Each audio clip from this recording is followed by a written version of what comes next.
Today I have the absolute pleasure of welcoming not one, but two incredible women whose leadership, expertise, and heart have made a powerful impact in the real estate world. Meray Mansour and Meray Vradis. Yes.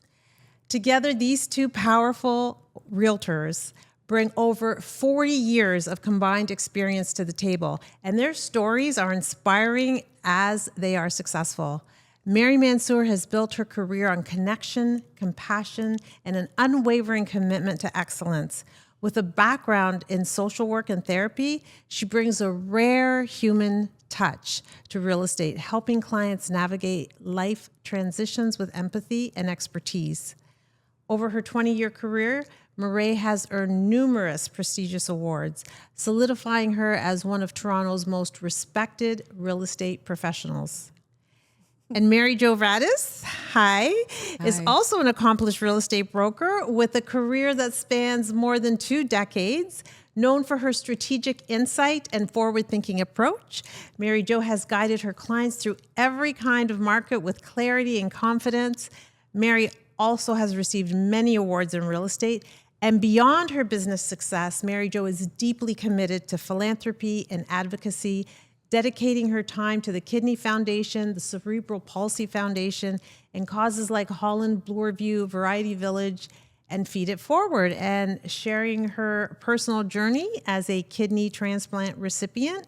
Together, Meray and Meray represent not just success in real estate, but leadership, compassion, and purpose in action. Join us as we dive into their journeys, their insights on building trust in a changing market, and the mindset it takes to achieve excellence, both in business and in life. Let's welcome Meray Mansour and Meray Vradis. Thank you. Wow, that was a beautiful intro. Thank you. Well, you guys deserve it. Thank you. So You're an amazing duo here. Thank you. Well, Meray, you have a background in social work. Tell me about that. So right out of high school, I got my real estate license. And so interesting. I was 18. And I, obviously not many people will hire an 18-year-old to sell their home That's or true. to buy a home. but I was kind of just learning the ropes and assisting some other really big agents. And one day my therapist actually suggested, because I've always loved working with families and kids, always had a real big interest in psychiatry, psychology. And so my therapist suggested that I go back to school and become a therapist working with kids and families. So that's what I did in my early 20s. And for a few years I worked in that industry, but became very frustrated with the broken system. It didn't align with my beliefs and my values, medicating really, really young children, not really getting to the core issue, more just sort of putting a Band-Aid on it. And the one thing about me since I was a kid is I could never do something that didn't align with who I am. Stubborn, they called it, my parents, but for me, it's just more intuition and alignment. Kind of being true to yourself. Yeah. And so more recently, I did the personality profiling at Royal LePage when I was with the company. Okay. So I helped, other like new agents decipher the DISC personality test, and just sort of helping people understand that different personality types respond well to different supports. So that was really exciting and fun for me. And more recently, I've been doing more mindset coaching I've been doing it with my team for many years, but I've started to do it with other people, realtors, and just individuals who seek me out for it. And I just teamed up with a really, really dear friend and started providing, what is it called? Retreats. Thank you. Retreats. I just came back from one in Mexico on Monday.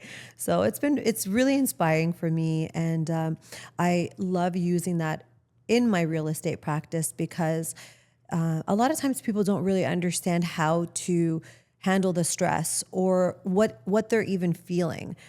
So with my background, I can sort of help them navigate the process and help them feel comfortable with the decisions instead of feeling pressured. So it's really important to me for our clients to feel supported. Yeah, like real estate is very much a. I remember someone telling me it's about money. It's about where their family lives, and they're under a lot of stress. So being able to navigate those emotions is probably what's helped you create that clientele that they feel comfortable Yeah. with. Exactly. And it also helps me in my negotiations, working with other realtors as well. So it's when you have that open dialogue and the communication, it really does help put things together smoothly. So I think it's just good all round, and I like to call it a holistic approach. That's a good word for it. I've never heard someone mix real estate with holistic. Right? Exactly. I don't think it's that typical. Exactly. Yeah. With Yeah. 90,000 real estate agents, I don't think it's that typical. Yeah, I don't like forcing things. I like to go with the flow of things while making good decisions and problem solving. And then that way everybody feels good with the outcome. That's the intention. That's great. So Mary Jo, when did you start in real estate? We're very similar in that respect. My mom was a real estate before me. So it's a generational thing. Big generation. My grandparents, my aunt, my uncle, my mom. Really? Yeah. Oh, I didn't know about that. I didn't know your grandparents and everybody. Just knew about your mom. my grandfather as Oh, well. that's so cool. So my grandfather was the start. Then my mom got into it. And then when I was diagnosed, my mom was like, there's nothing else that you're going to do for your time that's going to pay you as well as real estate will. True. And will give you the flexibility you'll need. And I didn't really understand any of that back then because I was so young. But when I was 18 is when I started. And Really, as far back as 18? I tried it. I like she said, at 18 years old, like you don't know anything and nobody's going to trust you. So I was actually diagnosed when I was 18, and then I started again at 24. When I actually went on dialysis, that's when I started real estate. I got my real estate license. So I kind of did it at the same time. So were you doing anything else other than real estate? Yeah, I bartended for years. So did I. Yeah, I put myself through school Our by process bartending. is very aligned. It's really strange, actually. Yeah, we had a very, very similar background, but I was in the bar industry, and you're young and you kind of party your way through life until somebody puts you straight. But my mom was a rock for me in a lot of ways because she actually started dialysis before me, so she knew. So your mother also Yeah, had kidney disease? there's 6 people in my family that have it. Oh, so you're very well versed in Yeah. the ins and outs of. Yeah, like I was, my grandmother had already passed away. My mother was on dialysis. And when I was diagnosed at 18, but then I started dialysis at 24. And that's when I went for my real estate license. I got out of the bar industry and I started doing college at night. I was bartending during the day and college at night. And I got my license at the same time. And I literally started dialysis at the same time. So I started my career on a machine. So it was Wow. It was a warrior. It was an intense time period. But if it wasn't for my mother, I don't know how I would have done it. She kind of Thank paved God the for our path. support systems. Moms are great, right? Yeah, she paved the road for me for sure. And my brother got tested at the time too to give me a kidney, and we found out his were worse than mine. So all 3 of us were on dialysis at the same time at St. Michael's Hospital. Yeah, it was a crazy time period. We're well known there. They know my family quite well. So That's quite the story. oh, it doesn't end. It keeps going. I had a baby on dialysis too. Yes, you had mentioned that. Yeah. No, it's So how long were you on dialysis before you got your first a transplant. Your first transplant? Yeah. I started dialysis at 24. I had my son at 27, and I got the call 8.5 years later. So I was on dialysis for 8.5 years, and I've had my transplant now for 15. Aren't you the first person to get pregnant on dialysis? I was the 3rd person in North America to have a baby on dialysis at the time. We're talking 15 years. No, my son's 19 years ago.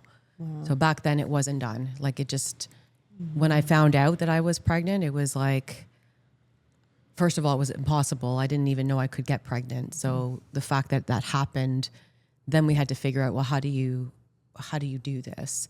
So I ended up taking a machine home, and I did dialysis overnight at home 6 days a week for 8 hours. So I did that for 9 months while I was building my real estate career.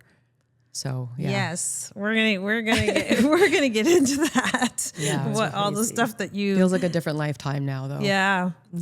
So how did the two of you end up working together? Like how did this all? It's a funny story. Yeah.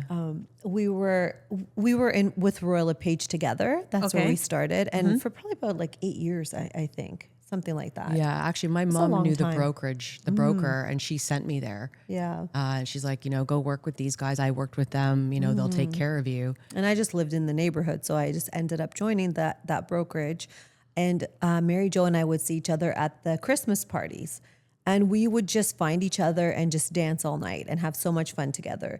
And then we would say, "Oh, we have to get together." And But we didn't even know each other. This we was never the funny did. She part. didn't even know my name. No, I used to call her the wrong name. She's not even gonna say it's I'm a not trigger. gonna say because It's a trigger. she's super triggered by it.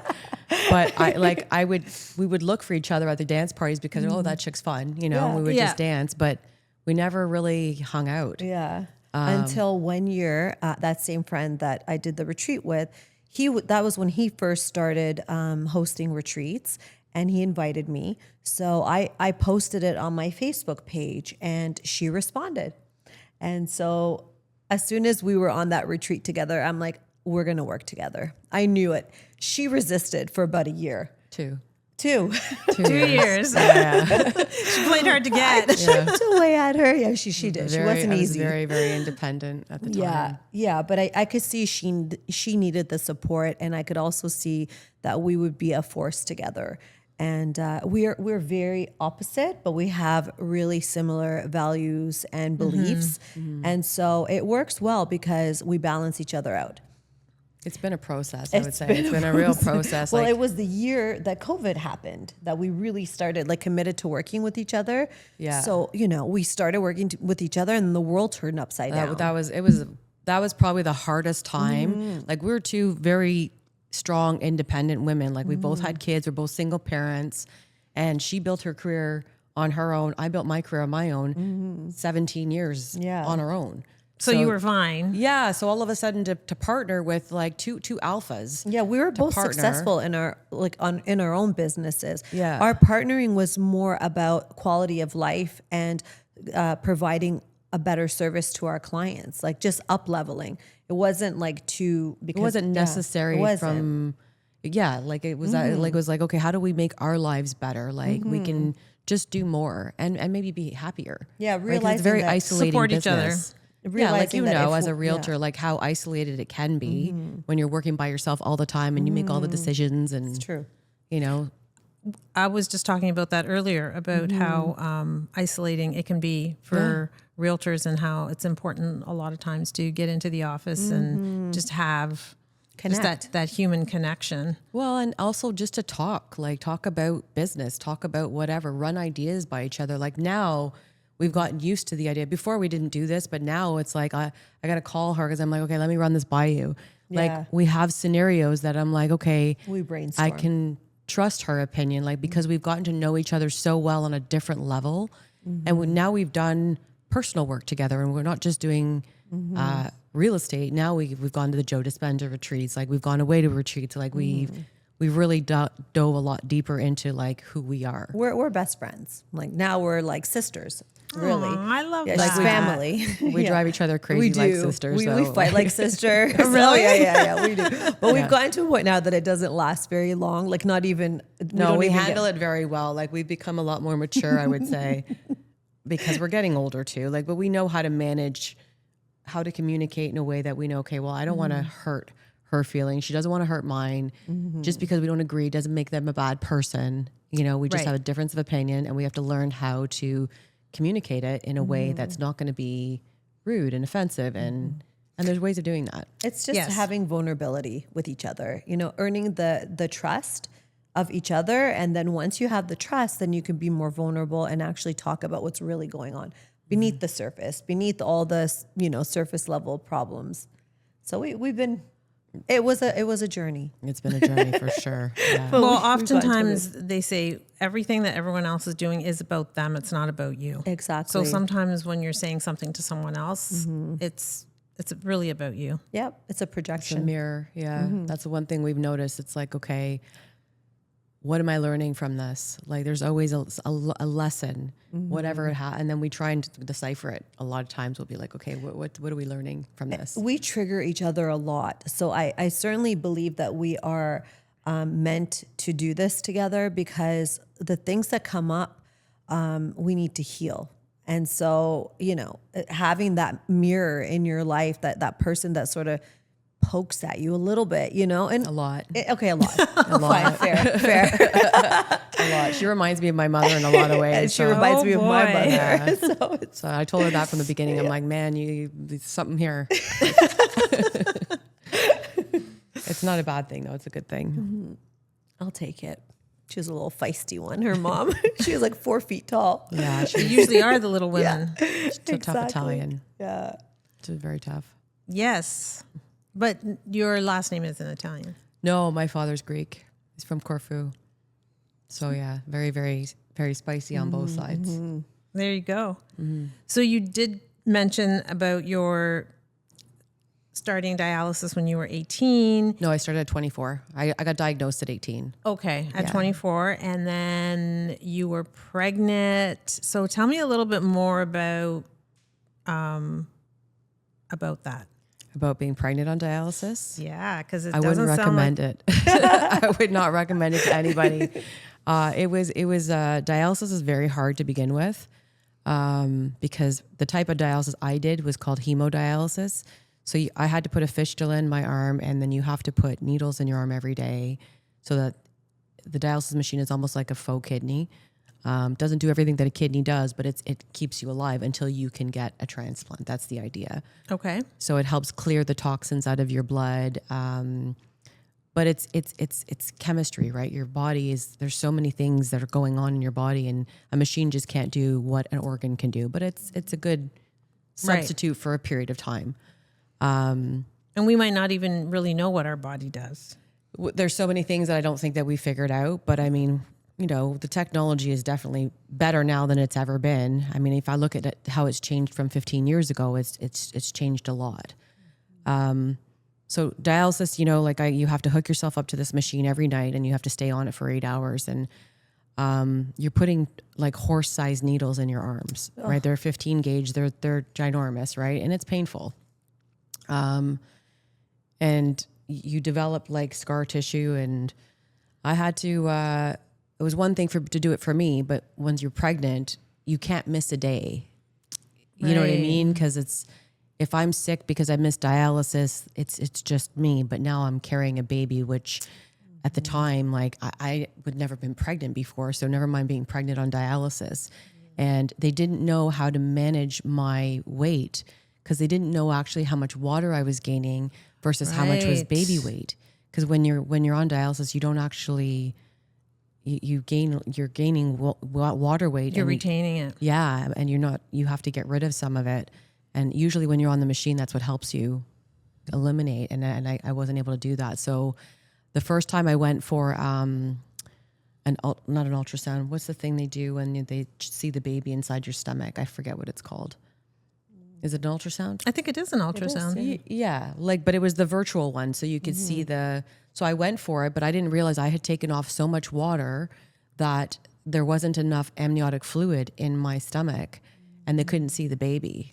Oh. So I couldn't actually do it. So those were some of the complications with dialysis, because nobody really knew. I was a bit of a guinea pig at the time. I just didn't know it, because they really, really wanted me to have the baby. So Well, you said you were at the time like the third in North America. In North America. Wow. Yeah, so St. Mike's had never had a transplant, it's not a dialysis patient to have a baby before.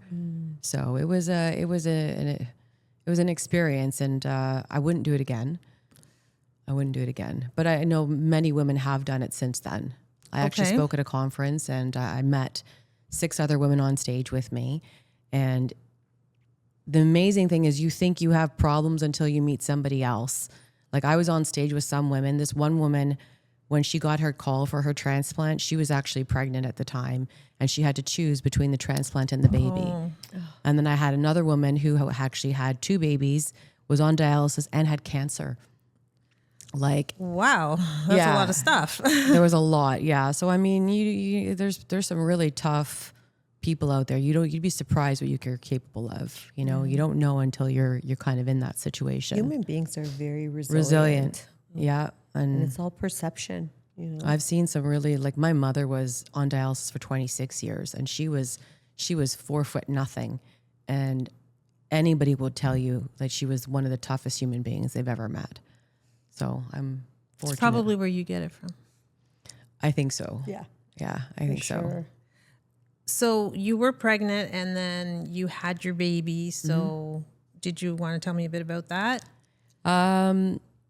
Yeah, I had my son, well, he's 19 now, so I had him 19 years ago. And I got called in. He came in, I had to have him early, like he was 4 weeks early.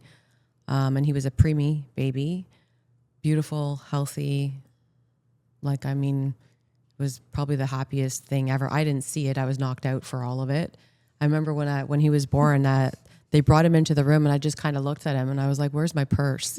Like, she's so out of it. Completely, yeah.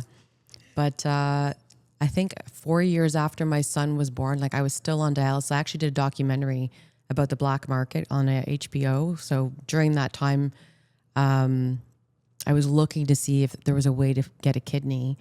And I examined the black market and I got asked to do a documentary about it where I decided not to go down that road. And then I got the call. My ex-husband was in Scotland at the time and I was just sitting on the couch and I got it used to be on the screen. It would tell you who was calling and I didn't recognize the number, so I didn't answer it.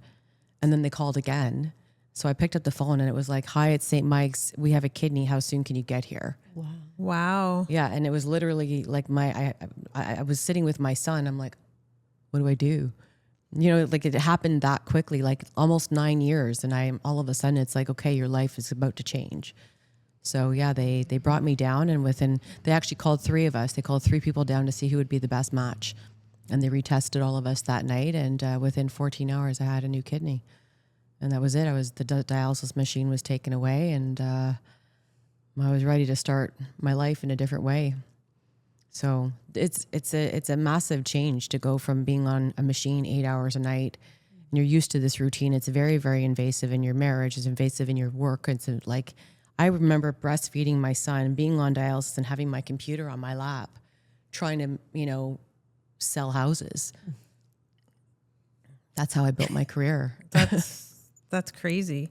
So for most parents, it's already challenging enough being a parent and building a business. And you were going through all this stuff at the same time. So what advice would you give maybe someone that is facing something similar? I don't think people give themselves enough credit. Like we were just saying, you're more resilient than you think. And I think it's super important to have support systems.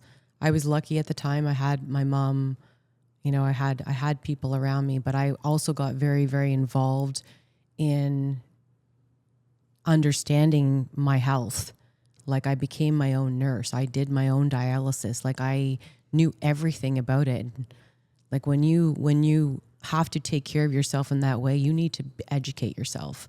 And I think that probably saved me more times than anything, is just understanding what do I need to do to protect myself, because the hospital system isn't going to do it. Yeah, there's just too much going on. Yeah, and it's you can't blame anybody for it, but I mean, I think you have to take initiative and you can't make excuses for that. Like you have to be on top of your stuff. And if you really want something, you'll find a way of doing it. You just will. Right? Like I knew that I had to work, I had to take care of my kid, and I had to take care of my health. And in a lot of ways it was survival mode. And I've learned that over the last few years, because when you're in it, you don't think about it. Yeah. It's only afterwards that stuff comes back to haunt you. You're like, oh my God, how did I even survive, get through that? You live in fight or flight. Yep. You just get through. Your nervous system gets used to it. Yeah. And that's the thing. You have to check in. You have to check in with yourself. I've learned that now. Like I had to unpack a lot of stuff that I had really locked up pretty good. Yeah, I think the biggest thing is making sure that you have support and asking for help if you need it. I wasn't very good at that. So that's something I've learned. Because you mentioned you're both very independent, and you're very independent. So it's hard for someone that's wanting to make it happen to actually go outside and ask for help. Very difficult. As an independent person who feels like they have something to prove all the time, I felt I had something to prove because I felt that because I was sick, that people would look down on me, and I didn't want that. So I never told anybody. Like when I was on dialysis, people didn't know about it. I kept it a secret for a really long time. My son never saw it. For the 4 years, that I was on he never saw it. I made sure that the machine was hidden, and yeah, he never knew and still doesn't really know. At 19 years old, he's never really seen it. It's pretty amazing. Well, because you had your transplant, right? No, we have a film about it though. Oh, really? Oh yeah. I'm on screen, like putting my needles in, like you can see everything. So he's just never seen it. There's no reason for it, really. So you're protecting him, or you were protecting him? I was at the time. Like I just He was didn't- little. Yeah, and now it doesn't really matter. Like it's not necessary for him to be involved in that. Yeah. So your strategies are getting support. You mentioned educating yourself and being your own health advocate. You have to be your own advocate for sure. And then there's no excuse now. There's so much information out there. Like you can find it. If you're looking, you can find it. And asking for help, like as hard as that might be, there's people out there who would help you, and who, knowing that there's people that care about you. For me, it was very much a pride and ego thing. I never liked anybody looking at me or looking down on me in any way. And thinking you were vulnerable in No. any ways. I couldn't Exactly. stand that. Like if anything, that made me, I don't know, it was a weakness for me. And that was a part of what was our challenge in our business from the start, because we've both come from challenging pasts, and when you're in that mindset, it's really hard to understand that those defense mechanisms that help you survive, whether or not they're in your ego, right? Those are the things that helped you succeed, survive, and so you've associated these really positive identities with them. But there comes a point in time where these defense serve you anymore. mechanisms don't serve you, and in fact, they stand in your way. Right. Yeah, it's to your detriment almost. And I had a really hard time switching that off, because it was for so many years, and it worked in my favor. I grew a great business, was very successful, and, I overcame everything. And, it was a lot, like to be able to do all those things. Like I was, you just feel okay. Like I can do anything until you can't. Right. Well, at the time, your mind was protecting you and serving you. But then when that specific trait or method of doing something doesn't serve you anymore, then... Well, it affects your relationships. I will say, like you become an island, and nobody can live that way forever, right? So Did you want to talk a little bit about relationships and how going through the kidney transplant and building your business and raising your son, and how did that impact your relationships wanting to be that island?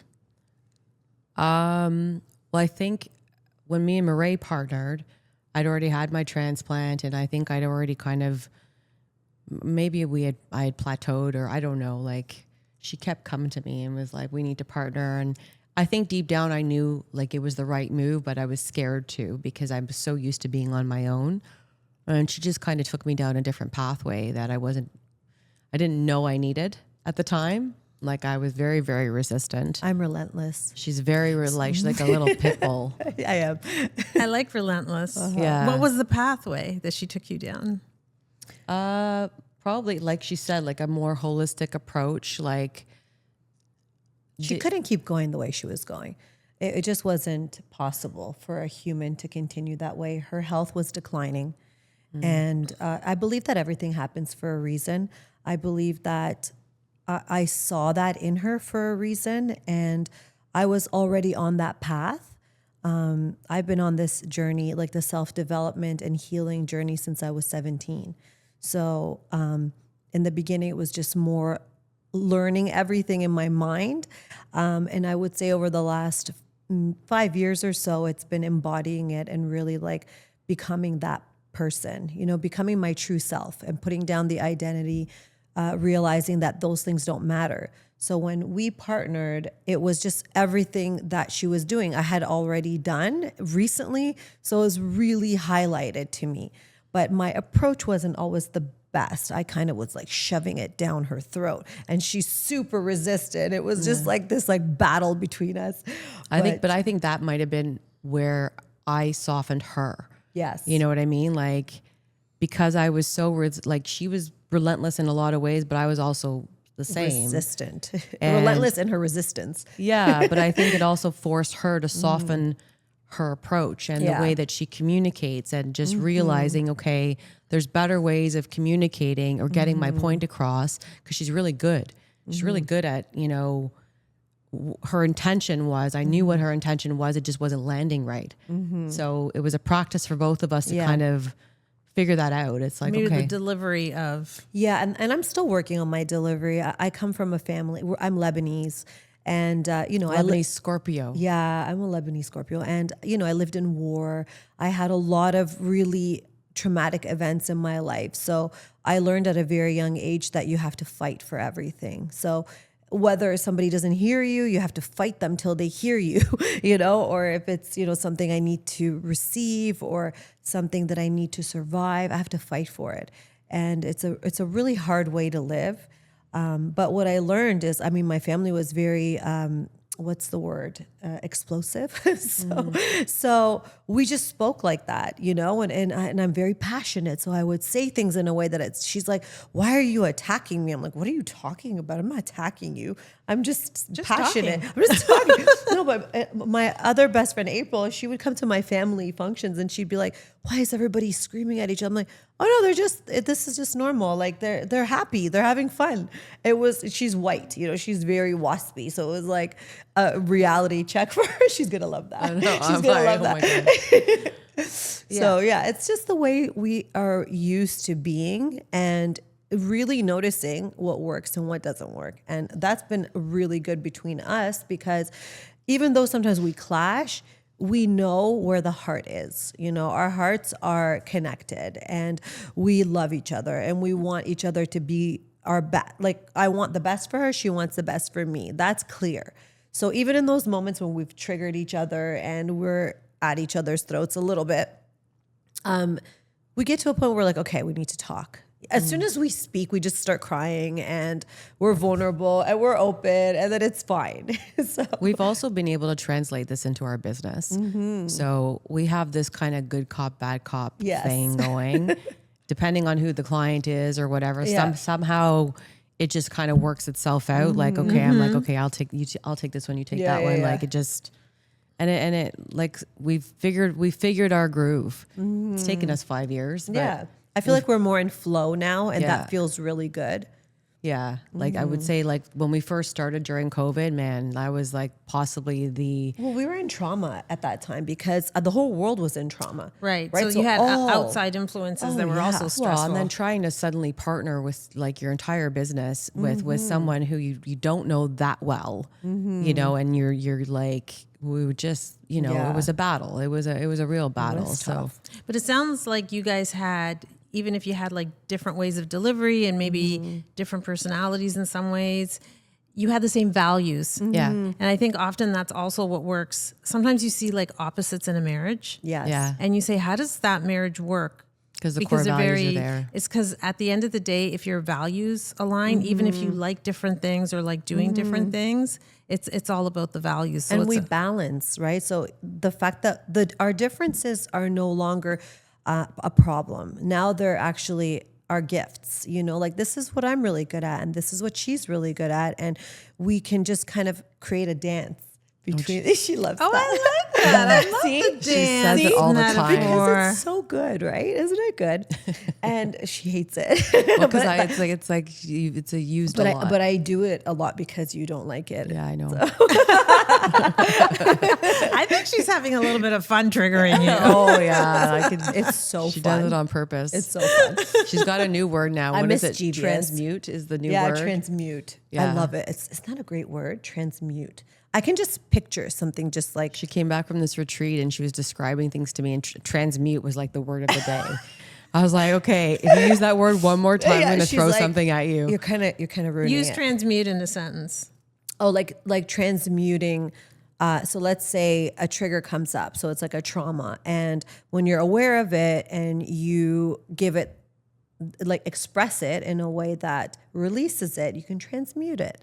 So it's almost like it evaporates. That's how I picture it in my mind. I feel like I'm going to get up in the middle of the night and be like, transmute. Transmute. Yeah. Yes. Yeah, you're going to pull out the dictionary and be like, okay, what does this actually mean? Yeah, transmute. Yeah, like you transmute energy, so if you're holding energy in your body somewhere and maybe you do some breath work and then that could transmute that energy. Just it's a release. Yes. Mm-hmm. Isn't No, it a that great word's going to word? be stuck in your It's head so too. good. Watch, you're going to start using it now. Transmute it. You're going to watch one of my videos and you're going to be like, There She it used is. the word She transmute. used it. It's going to come up again for sure. That's awesome. so what are some of your daily routines that you use like in your business to kind of like stay centered? So routines, like to stay centered in the business. No, just stay centered in your life, in your world, life? with like Yeah. all this stuff going on. Like yeah. you've both been through a lot, and we know that real estate can be kind of hectic. It's For me, it's really, really important to stay grounded and stay centered in my body. So what I do, we both do a lot of meditation. And, Beautiful.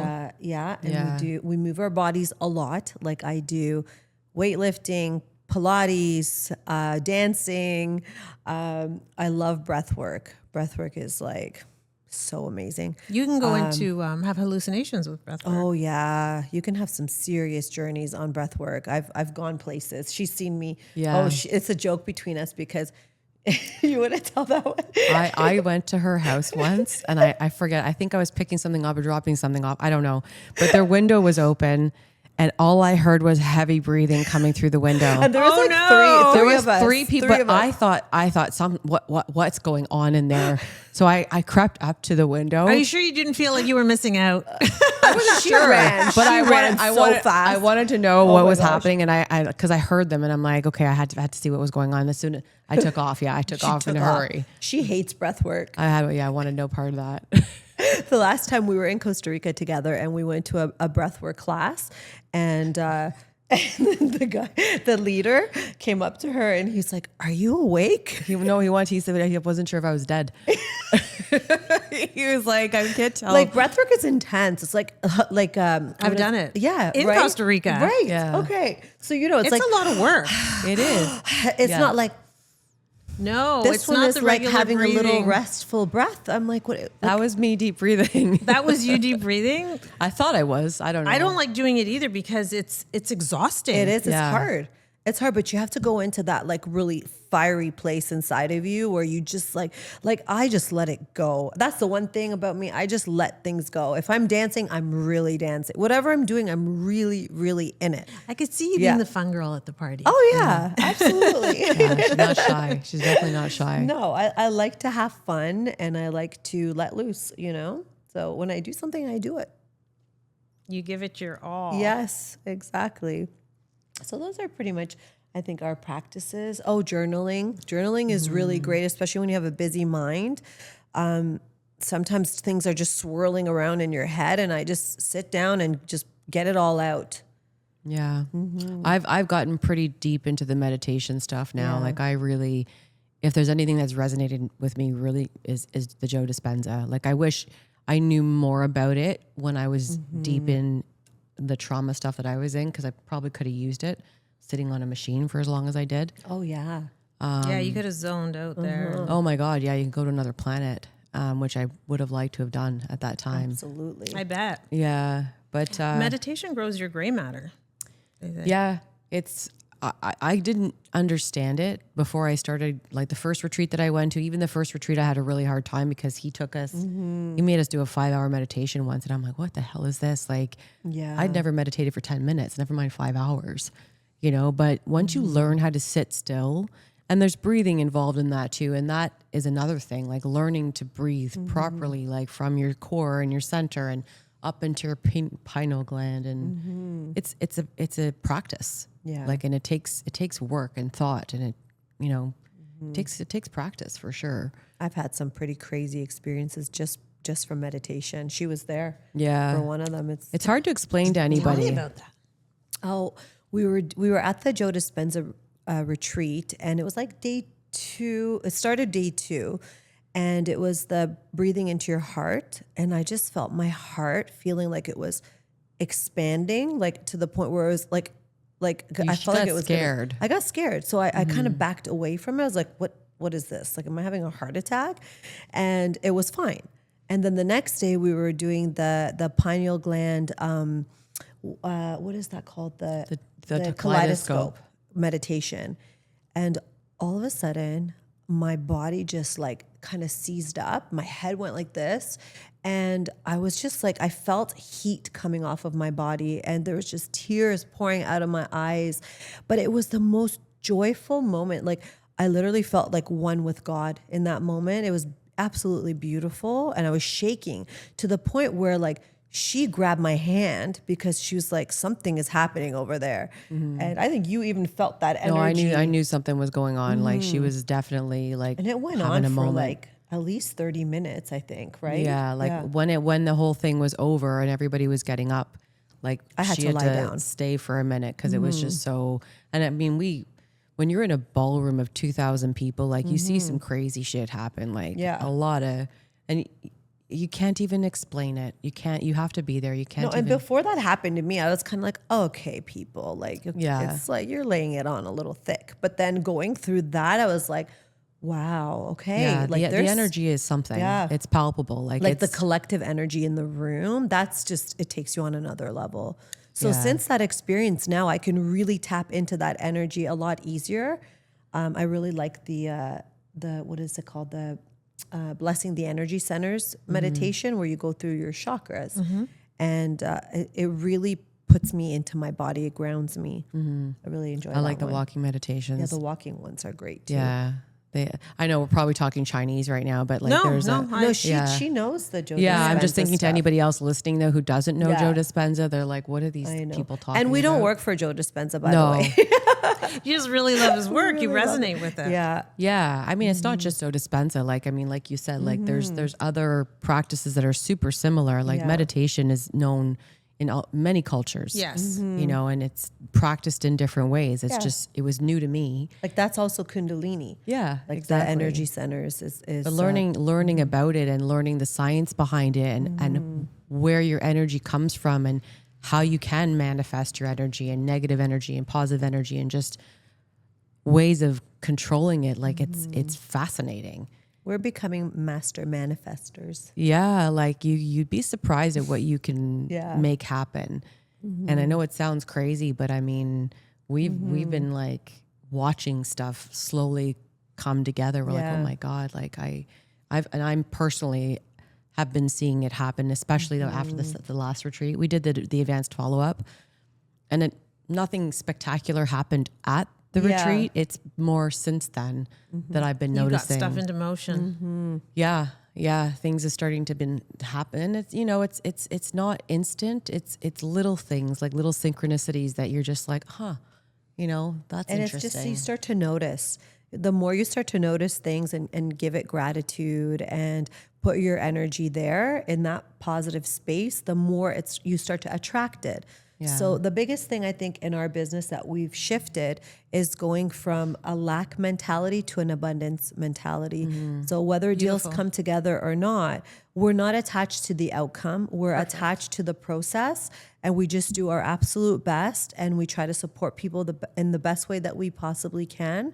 And we just hold that energy, and so it may not work out with this, but it will come back on the other end. It's somehow it will come back. And that isn't even the intention. The intention is just to stay in that energy. We this year specifically has been probably one of the hardest years. And we've had multiple listings that have fallen apart, resold, like multiple times. This has never happened in either of our careers I think ever. It's quite a year for a lot of realtors. Of people that have been in it for a while are saying that it was kind of like we've had several decades of pretty good, like maybe like 2008, 2009 was a little, but not. Yeah, it was a blur. It was 6 months. Yeah, like nothing compared to what we're dealing with now. It's more like the 89. Yeah, days. like we're in it right now. I think for a good 5 to 8 years. I can't see this ending anytime soon. But literally, we just had a property fall apart because a tenant wouldn't leave. So the buyer was displaced, the seller lost the home, and the tenant stayed. And the tenant had all the power. And we're like, in what world is this okay? And she was renting Ontario. one room. This is here. This is in Toronto. That's what I'm saying. In what world? In Ontario. Renting exactly. one That's the room in world. the basement. She was wasn't allowed even to like a ruin the full- lives of yeah. 2 families. This is what our government allows. This is how much power a tenant has, which is, I don't think we even realized until that happened.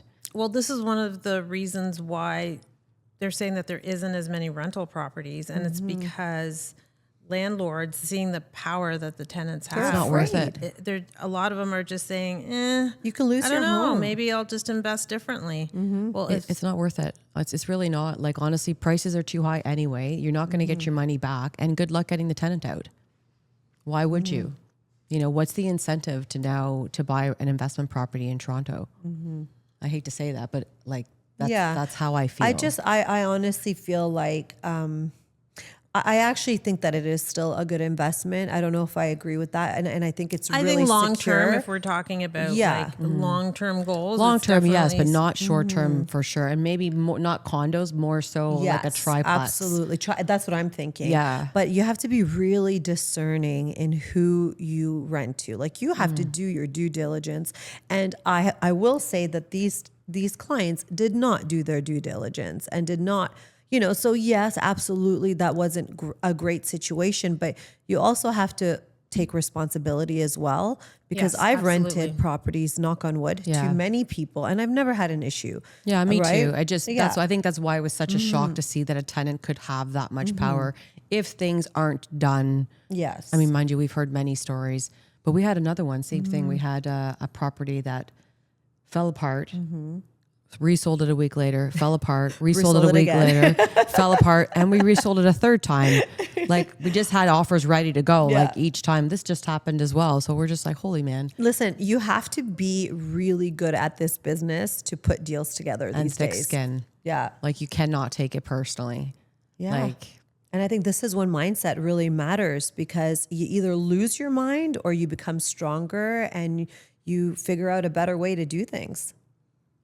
Yeah, well, both of you being in it for 20 years respectively. yeah. That's not, I think people that come into the business and think, oh, they put a sign on the lawn and they just make money. That's And not then the when case. they like, Yeah. they get into the business, they're like, oh, it's not that easy. It's Yes. funny because now we're seeing realtors get out of the business because Yes. it's Mass definitely exodus. not. Yeah. Okay, when the market's great, sure, that is true. Yes. But now you're seeing the staying power of the realtors who have the experience and know how to negotiate Right. and know how to be creative. And right? how have been through the ups and downs of the markets and have learned the skill set to. Yep. We had to come up with some crazy ideas to put deals together.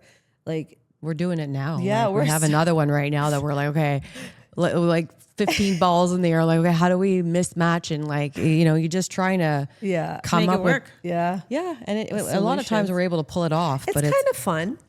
It is a little fun. It's kind of exciting. it's fun when you can put together like a chain reaction, Yeah. which is what we've been doing a lot of lately. It's like, okay, if we do this and then that'll affect that, Yeah. which will affect that.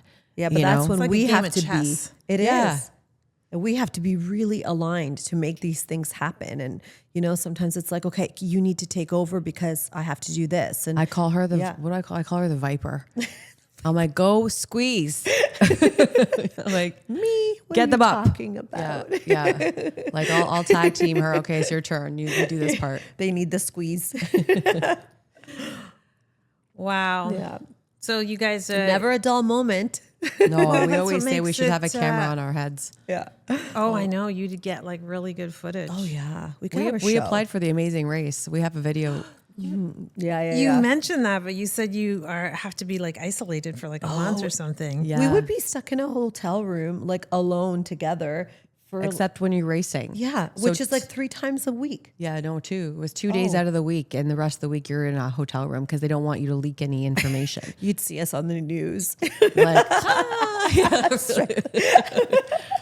Breaking news: 2 no realtors phone, from Toronto no nothing. Yeah, for a have killed month. each other. Once they told us that, we're like, because we made it to the finals, Yeah. and we're just like, We were like, oh. no phone. You can't see your kids. You can't do anything with Yeah. your business. Nothing. I'm like, in what world? Like, I'm sorry, we couldn't. It was Yeah, a fun idea. yeah. It would have been it would have been a lot of. We have a good video. Yeah, I would have enjoyed it for sure. So I know when I'm coaching clients and we're setting a new goal, I usually ask 2 questions: who can help you, and what resources do you have? So who are your support systems, and what resources do you guys have I mean, other than each other? yeah, Yeah. we have a really solid group of friends. Yeah, we have a pretty big we network. have a really good network of people. I mean, there are so many people that I can think of right now. We're so grateful for the people in our lives because honestly, we couldn't do what we do without them. And we have very different networks as well. Like I come from a more medical background, and she's more like the Restaurant and yeah. So entertainment. I mean, kind of. when we need something, we kind of both look into our networks. Okay, who do you know? And because we're very open and giving to people in our lives, when we need something, usually people are very happy to help us. So I think it's just like good karma, you know, putting out. Well, the law of reciprocity. Yeah, exactly. Yeah. Yes, exactly. We've both done a lot of charity work too. Like, I mean, I'm on the board of directors of Variety Village as well. We've been involved in many Christmas charity events, and so rewarding. We love yeah. it. So we're always trying to give back to our community. And Except for whatever. the golf. The golf is not fun. Variety Village has an annual golf charity event, and I drag her out. And she hates it. I did it twice. But you could just ride in the cart. That's what I do. That's what I did. I was just messing with people and just Basically, like being yeah. a goofball. It's a big fundraiser we do every year. So I mean, we have to be there. We have to support it. My son's been at Variety Village since he was 2. So yeah. yeah, it's a big deal for us. That one is such a character. Her son, he's the best. We love him. He's Yeah. our mascot. Pretty much, yeah. My son is not the shy type. He's he's well known. He's like the mayor of Variety He Village. is.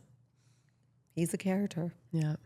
So you mentioned meditation, walking, doing some retreats. With your background in social work, like what are some strategies in addition to those that Meray maybe are more on the therapeutic side that you would suggest to an entrepreneur? To an entrepreneur, Like in order to like overcome limiting beliefs or negative emotions? I would say don't be attached to the outcome of the situation. Do your best. Pay attention to your mind and what it's telling you. That's where you're going to see all the blocks that you've placed. And be your authentic self. I feel like in our industry, a lot of people are putting on a show. And I feel like, and not just our industry, most industries, I feel like people have this personality that they've created because of the patterns in their lives that maybe didn't work. So they figured out ways to look good or to make it look like things are working. And I think most people can sense inauthenticity, whether you know what it is or not. It doesn't really matter. It's sort of the energy that you're putting out there. And that's what makes things harder. That's what puts you in that like grasping and, like really having to work hard to get what you want. I think that if you just figure out who you really are and center yourself and surround yourself with the right people, like you said, right? The right support system, people that are willing to give and that you're willing to give to. It's like a reciprocal situation. You feel supported.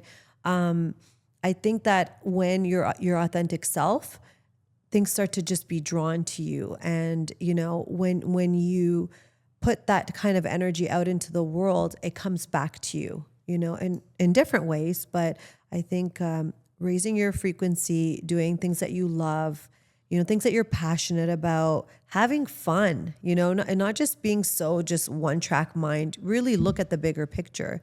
And oftentimes we have signs that we miss when we're so focused on one thing. You can't have that like tunnel vision. You have to be aware and just sort of sit in the energy of gratitude and love and just sort of watch what happens in your life and notice what you feel. So sometimes things come up, and what I do is I've listened to my body. I'm like, how does this feel? Do I want this? Is this something that feels good in my body? Is this a yes or a no? Your gut's pretty strong. It's your second brain, they say. It really is. I find people don't listen to it anymore, though. They've lost touch, and I did too for many years. Like, I think you have a natural intuition, and it's just learning to find it again and to use it and to pay attention. And people pleasing is a really dangerous road. I think that a lot of people want to be nice, right? So they become people pleasers. And what you're doing is abandoning yourself, and you don't have the right boundaries, and people won't respect you. And I feel like that's not the right energy to be in. You can still be a kind person, have boundaries, honor yourself, and respect your intuition, and still be somebody who gets along with other people. I think people respect you more when you have boundaries.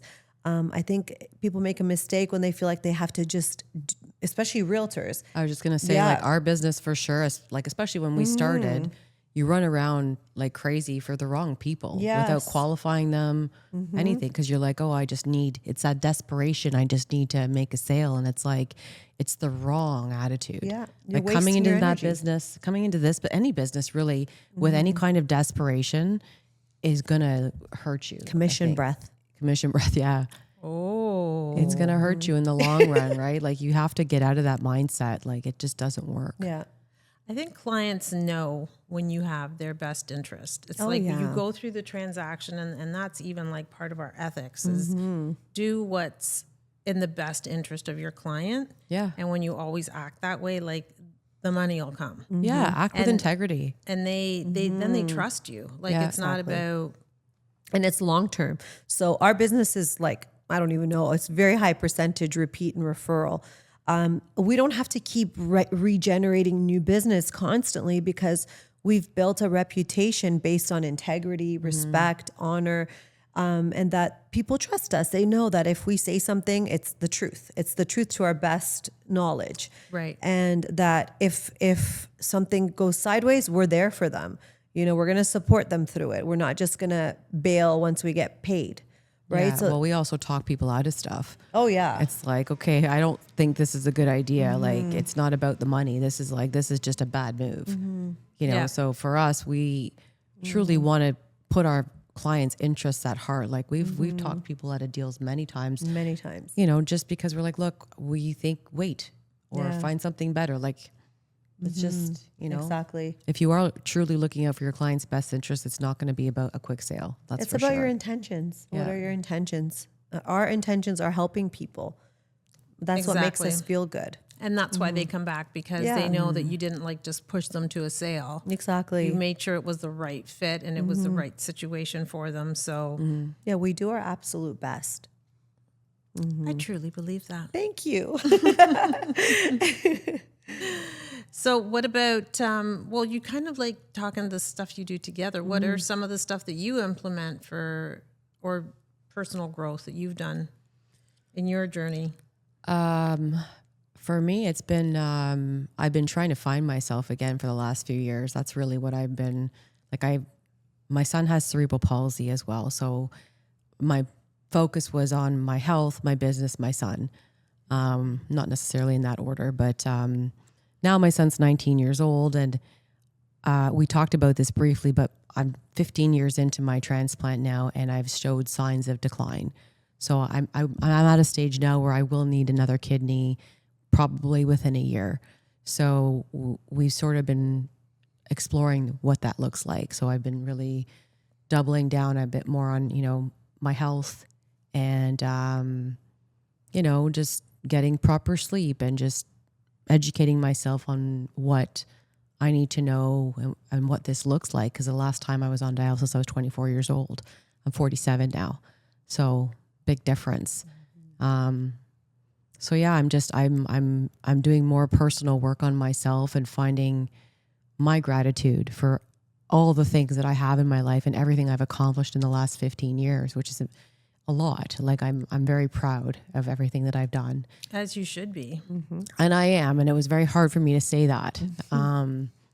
But I feel like I have a lot to do still. So I have put a video together because it's the first time I'm going to do a campaign to try and find a living donor. So this is something, it's very new to me. I didn't do it the last time. I waited almost 9 years for a transplant for a cadaver. I did look into the idea of a black market kidney, and I know that I'm not comfortable going down that road. So this is new for me. I'm going to be starting a campaign probably in the next week. We've got a video that she was with me when I did it. It was really hard to do. Yeah. That's why I learned how to use a teleprompter. I'm like, okay, this changed my life. Yeah. So yeah, I'm looking for a living donor within the next year. She's been put under the gun, I guess is what you say. And I can't even believe the amount of growth that I have seen in her in the last, let's say 3 or 4 years. It's been remarkable. Like I used to give her hugs and she would like stiffen up like a board. I'm like, I don't care. I'm going to keep doing it. And I did. And now she comes to me with hugs, and you should have seen the lovely little note she wrote me on my birthday. It was like, she's really, really opening up. And I truly believe that you have to be really connected to your heart to be healthy. We can't just be up in our heads, which is a lot of us live in our heads. And being disconnected from your heart, that's like a really powerful source in our body. It's very energetically powerful.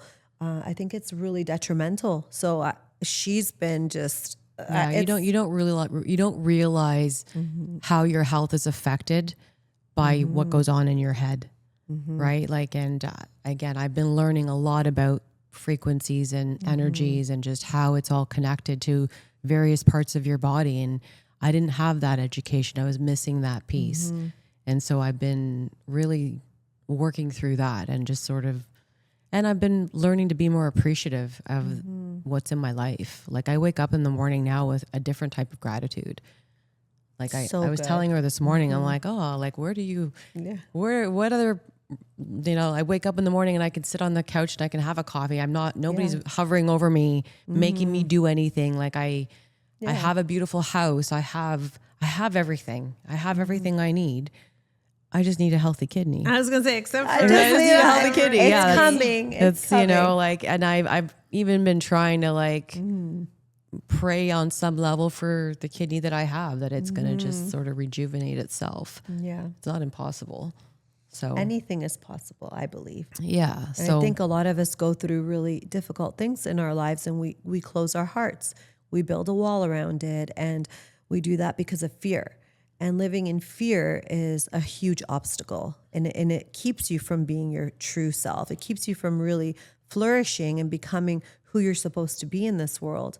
And so we have a lot of faith. And so when you have a lot of faith, you can surrender and really feel protected and feel like as long as you're on an honest path and on your highest and best self journey, then things will be provided when you need them. And honestly, in our lives, we can look back and we can both say that no matter how difficult things have been, we've had angels angels in our lives. We've had, miracles happening in our lives, and really focusing on those things rather than the hardship. I wouldn't change anything, really. No. I wouldn't change a thing in my life. And that's because it's brought me to where I am here now with all the people. Well, sometimes even the things that you don't want or you really didn't want, in hindsight, sometimes you're like, wow, well, if that Thank God that happened. Yeah. Thank God that happened the way it did, even though I really didn't want that to happen. But because it happened, it brought me to here. Exactly. So we don't know how. And you can see it. You can go back and trace it back and be like, if this happened, then this wouldn't have happened. Like, you can actually go back and see all these things. But even some of the more painful moments of your life too, you're like, why would that need to happen? Yeah. And you may not see it for 5 years, 10 years. Who knows? You know what I mean? Like, I would say the worst thing that ever happened to me was the best thing that ever happened to me. And I can say that because I wouldn't be the person that I am today if it wasn't for that. Well, most of our growth comes from our pain.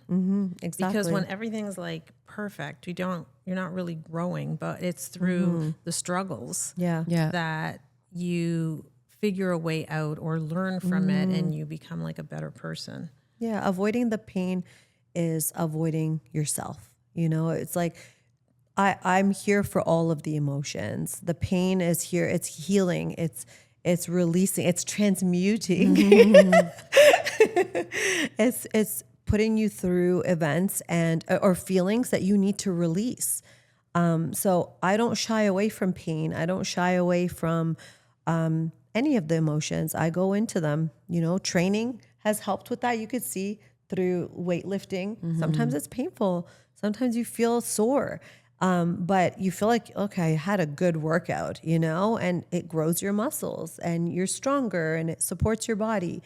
So it's the same thing with emotions. You feel the pain, you go through what you need to go through and you release it. The more you try to resist that, the bigger it gets. It just stays in your body rotting and becoming disease as far as I'm concerned. And a lot of people believe that. The pain that we hold and the stress that we hold becomes disease in our bodies. Yeah, well, they say, especially in the Western world, the way we deal with our baggage is either to eat it away, drink it away, dopamine, like just something, and just like keep pushing it down. And then that's kind of what manifests itself. Exactly. We get addicted to these things that are like disconnecting us from ourselves.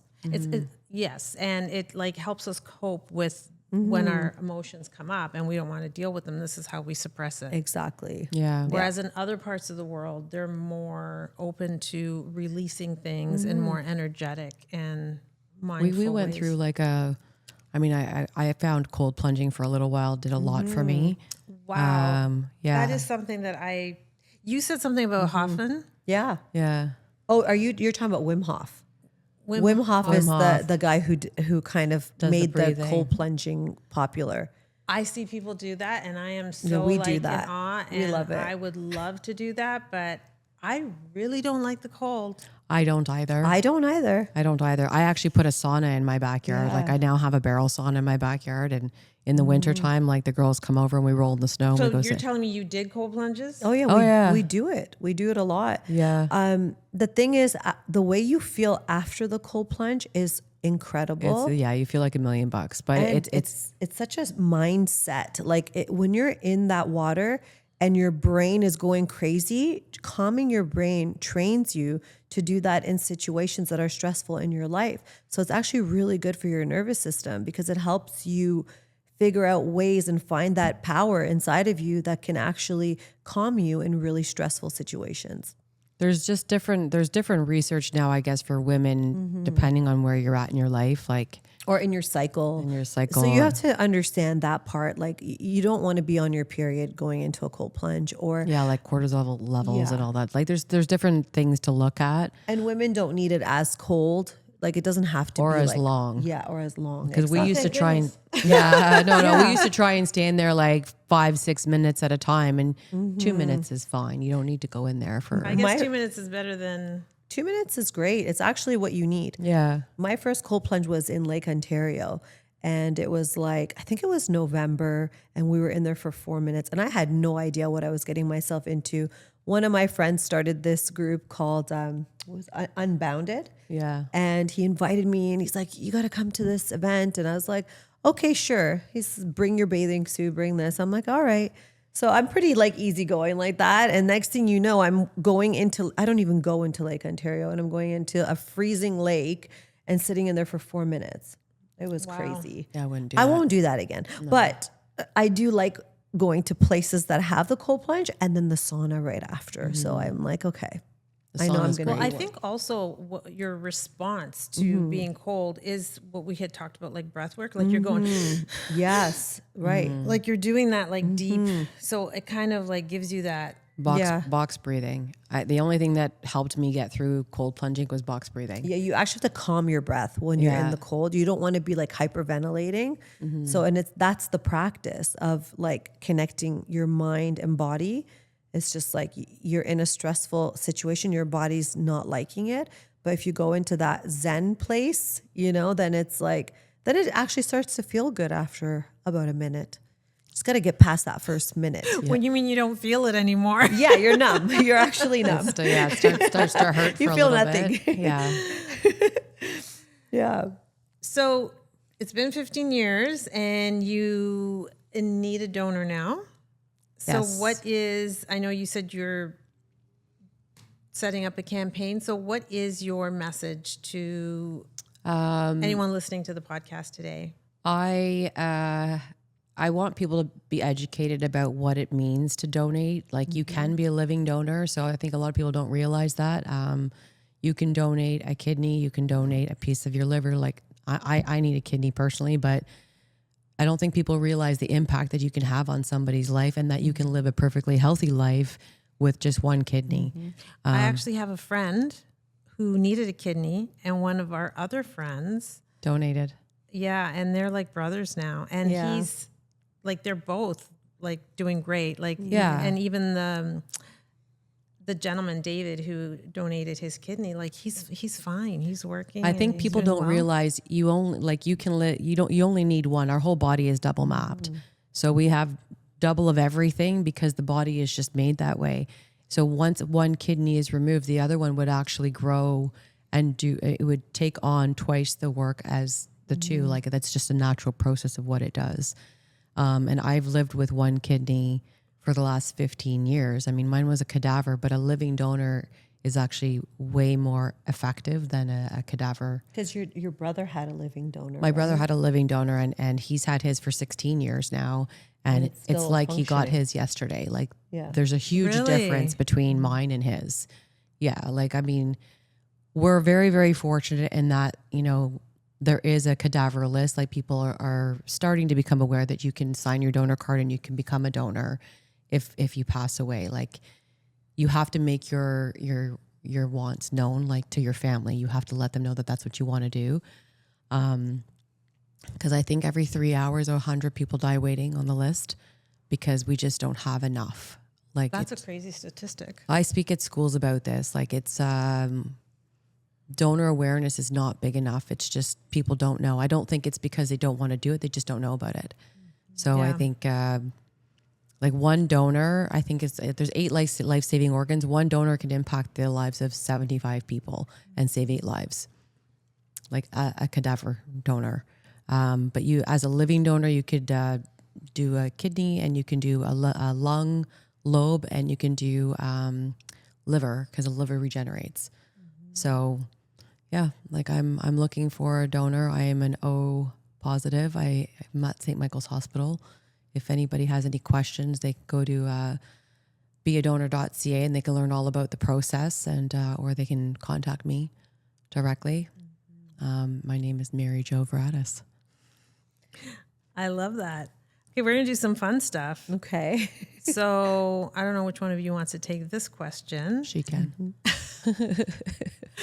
So if you had an inner critic and you'd have to name that personality, what would that personality be like?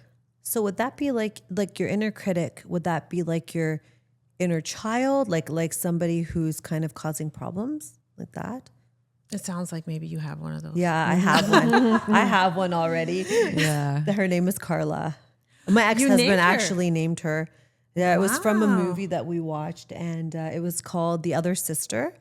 And Carla was developmentally delayed. So, Well, I don't think that's the case here, but tell me about Carla. No, he came up with that because she was like a little kid, and she was like, she'd have temper tantrums, and it was actually when I drank at that time. So I don't really drink anymore, but when we were together, he'd be like, "Oh, here comes Carla," and she's just fun, and but also she's the one who kind of like gets triggered and comes out to protect me. Like, I don't know if anyone's done inner child work, but that's sort of that part of you that feels like scared or, needs to protect you.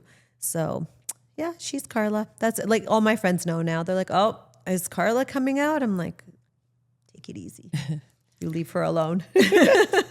Carla's my friend. She's my friend. I love Carla. She doesn't come out as much as she used to. No, she's being taken care of. So she's good now. Carla's good. So what about, you guys talked about doing some manifestation. Say that again. What was it that you guys are doing? I mean, what we've noticed since we've come back from Joe Dispenza is that there's a lot more synchronicities happening for us. Like, we're just in our lives in general, just things that we're hoping for, or that we, the direction we want things to move in.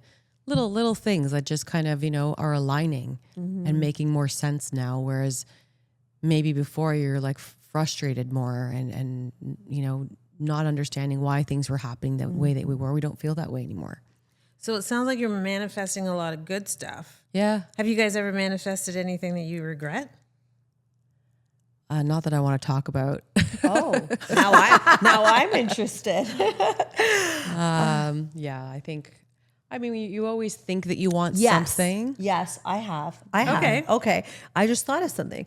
Well, like when I was earlier in my journey, I used to, if I got angry with somebody, something would happen to them. Oh, and then I realized, that's scary. Not like it was not good. Okay, so if I was like really angry, like that person did something really, really bad to me, and I would have that like energy of like, you did me wrong, like that Scorpio tail starts, flailing. With it. Something bad would and I started noticing that. I was like, ooh, that's not good. Like I realized that energy is very powerful, and I wanted to be responsible for that. So it made me realize that you have to really work on that. Like I had to sort of have compassion and just really realize that person is not doing something to hurt me, but maybe more because of their own pain.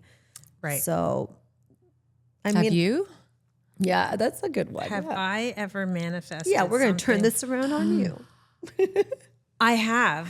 I wanted 2 daughters, 2 years apart, that looked completely different and had completely different personalities. Wow. You wanted that. That's what I wanted. That's you what got you it. got. You got That's it. exactly what I got. And now I'm like, why did I ask for that? But it's fun. It could be tricky. I can see that. They're like polar opposites. Yeah. And I'm thinking, but that is exactly what I asked for. But, be That's careful what you so ask for. You Careful just what might you get ask it. for. Yeah. Actually, I always wanted to have twins, a girl and a boy. And I had my kids a year and a half apart, girl and a boy. So I basically had like a baby and a toddler at the same time. They call them Irish twins. And for a long time, I did not like that because it was a lot. But now it's amazing because they're really close and they get along really well. And they actually, might as well be twins. yeah, honestly. they look like they're just so cute, those two. Yeah, mine have completely different interests. One's got like brown hair, brown eyes, straight hair. The other one has curly blonde hair, blue eyes. Oh my gosh, Wow. that is serious. yeah. That is like, One's taller, one's shorter, one's heavier, one's slimmer, one's wow. Oh, they're an completely engineer, and opposite. one's like more like outgoing. And it's Wow. just like sometimes I'm just like, who are these people? How did they both Where did they come from? Right. You wonder sometimes where your kids came from. Like, I look at my son sometimes and I see his dad and I'm like, man, like that's one thing I can say. Like, I wish they didn't look so much alike. Yeah. Like, that's the only thing, because he, every day I'm like, oh man, really? I have to keep staring at you. I want to stay married to you and look at you every day. My son's beautiful. He's a beautiful He kid. is. He's a cutie. Yeah, it's I wish he didn't look like his father. No offense to him. No offense. He's a good-looking kid, though. I can't take that away from him. But like, I wish he was good-looking in a different way. That's all. That's awesome. On that note, we have had an inspiring and heartfelt conversation with Meray Mansour and Mary Jo Vradis, two remarkable women who embody strength, purpose, and compassion in both business and life. Their stories remind us that success isn't just about achievement. It's about resilience, connection, and staying true to your values no matter what challenges arise. From navigating personal trials to building thriving real estate careers, Meray and Mary Jo have shown us that growth begins when we choose courage over comfort and collaboration over competition. Love that. You can connect with Meray Mansour and Mary Jo Vradis through their real estate pages at Sage Real Estate Limited and on their social media platforms. And to our listeners, take a moment to reflect on your why. Whether you're facing a new goal or a difficult season, remember that support, strategy, and self-belief can transform any challenge into an opportunity.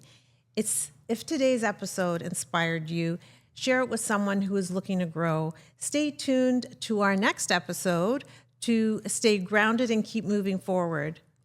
Mary and Meray, thank you so much for your honesty and your heart. I just loved having you guys on the show. Thank you for inviting us. It's been an honor. Thank you so much. You're welcome. So until next time, keep growing, keep giving, and keep believing in what's possible for you.